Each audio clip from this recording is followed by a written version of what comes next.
Hey. Welcome back, my amazing learners. It's day 5 of our 7-day English speaking challenge.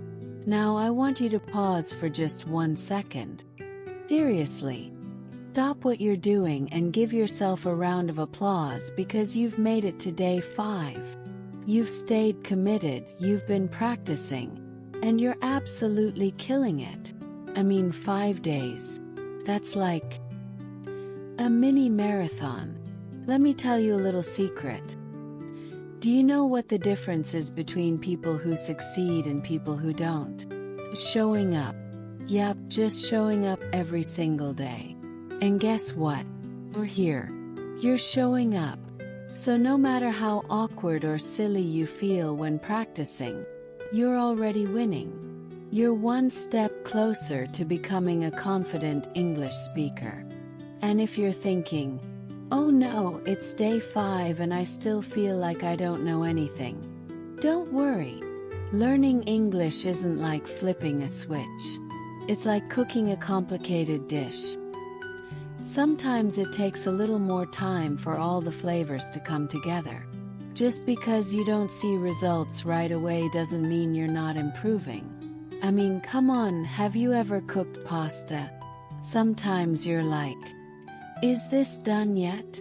Should I eat it now? Is it too hard? But then you realize, no. You just needed to let it simmer a bit longer. Your English skills are like that. They're simmering. And soon enough, you'll be serving up some 5-star conversations. So, today we're going to have a lot of fun while we learn. Are you ready? Are you pumped? Because I'm feeling super excited. Let's dive right in. English speaking tips for beginners. Okay, so let me ask you something. Have you ever had a conversation in English where halfway through you suddenly forgot how to speak? Like your brain just went, nope. That's enough English for today. You're mid-sentence and then boom, you just freeze. Maybe you were about to say something smart and instead you just end up saying, yeah, while doing some awkward hand gestures. Oh, come on, we've all been there. But fear not. Today I'm going to share 3 magical tips that will help you speak more naturally, confidently, and, best of all, without turning into a statue mid-sentence. Let's get into it. Tip 1. The magic of phrases. Say goodbye to word-for-word translation. Alright, here's the thing.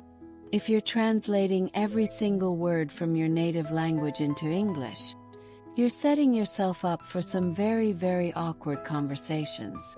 It's like trying to fit a square peg into a round hole. Not gonna happen. Imagine this, you're at a restaurant. You want to tell the waiter, I'm really hungry, can you please bring the food quickly? But instead of using a natural English phrase, you translate directly from your language and say something like, I have hunger. The food should fly to me now. The waiter's going to be like, what is happening here? And you'll just smile awkwardly like, yup, that's me. The guy who demands flying food.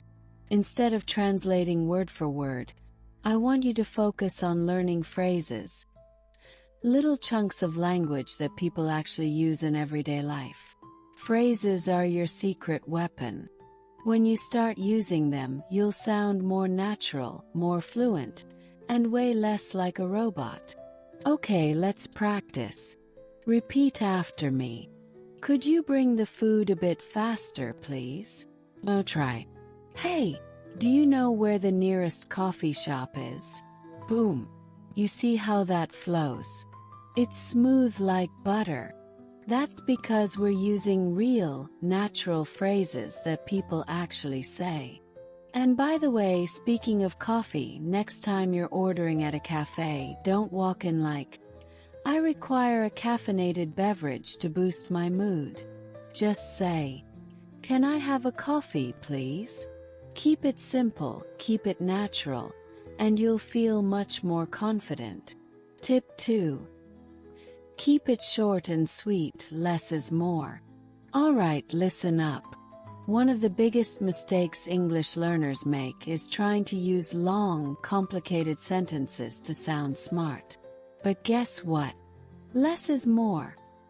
Have you ever watched a movie where the hero gives this long, emotional speech, and then the other character just goes, "Okay, cool"? That's because sometimes, the shorter your sentence, the more powerful it is. Let's imagine you're at a party. Remember those good times? You're trying to compliment someone's outfit, but instead of just saying, "I like your dress," you decide to go full Shakespeare and say, "Thy garment shines with the brilliance of 1,000 suns, illuminating my soul with joy." Now that's a bit dramatic, right?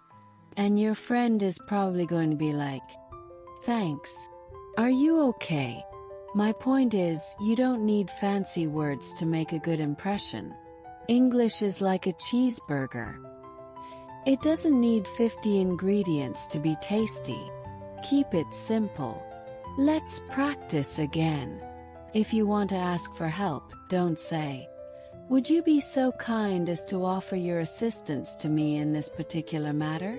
Just say, "Can you help me?" Simple, clean, to the point. Next time you're in a conversation, remember, short is sweet, and sweet is smooth. Tip 3. Speak like no one's watching. Confidence is key. Now here's my favorite tip for today. Are you ready? It's confidence. One of the biggest reasons people get nervous about speaking English is because they're scared of making mistakes. And let me tell you something. Nobody cares.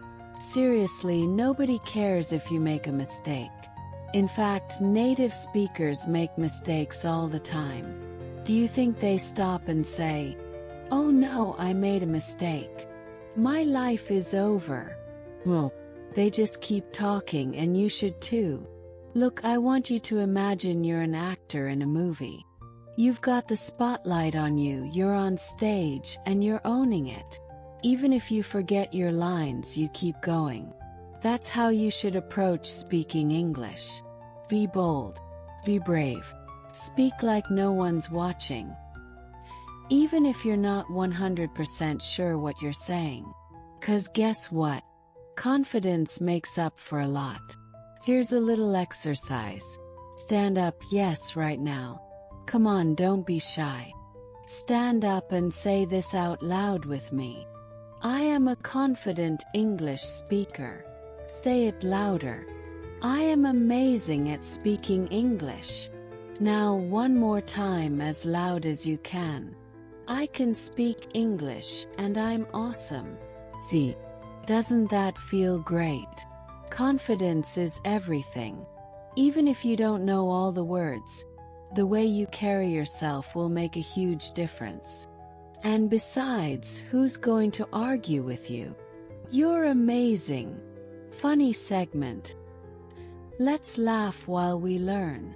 Okay, now that we've boosted our confidence, let's talk about something hilarious. English phrases that make absolutely no sense. English can be a pretty strange language sometimes, right?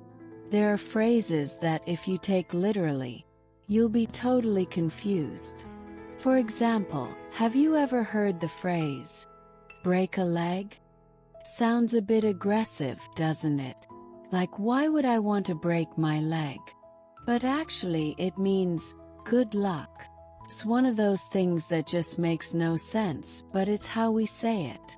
So, next time you're about to take an exam or do something important, just tell your friend, "Hey, break a leg." Just don't actually break anything, okay? Oh, and another weird one. It's raining cats and dogs. What?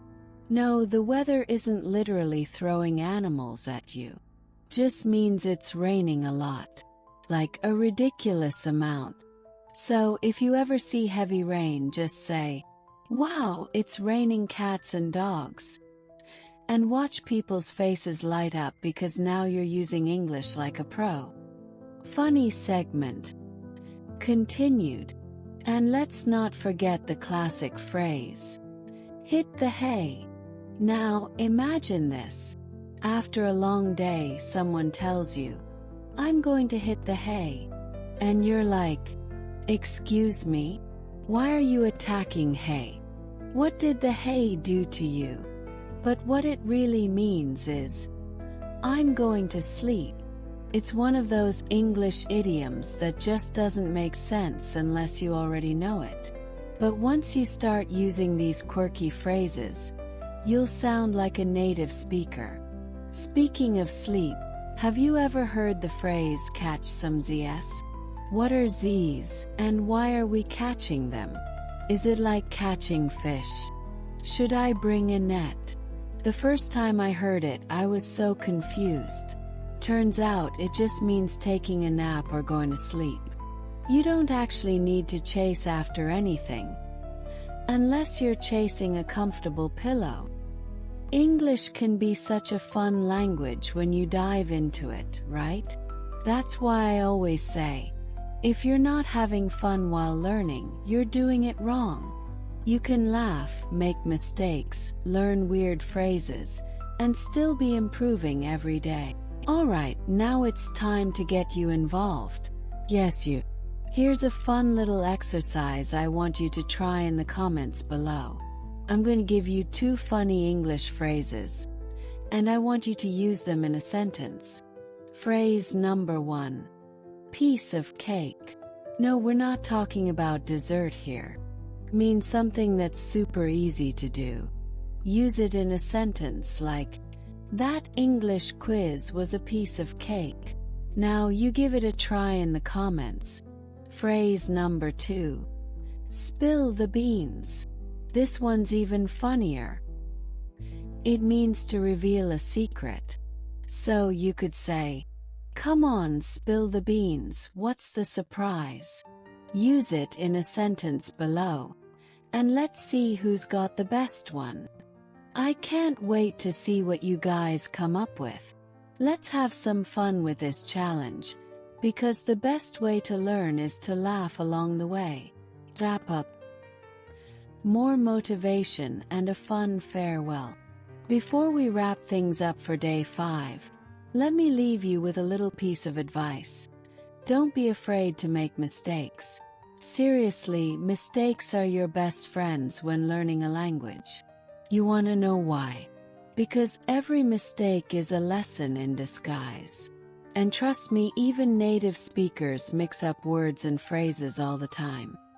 Here's an example. I once heard someone say, I'm literally dying for pizza. And I'm just sitting there thinking, no, you're not. You're not going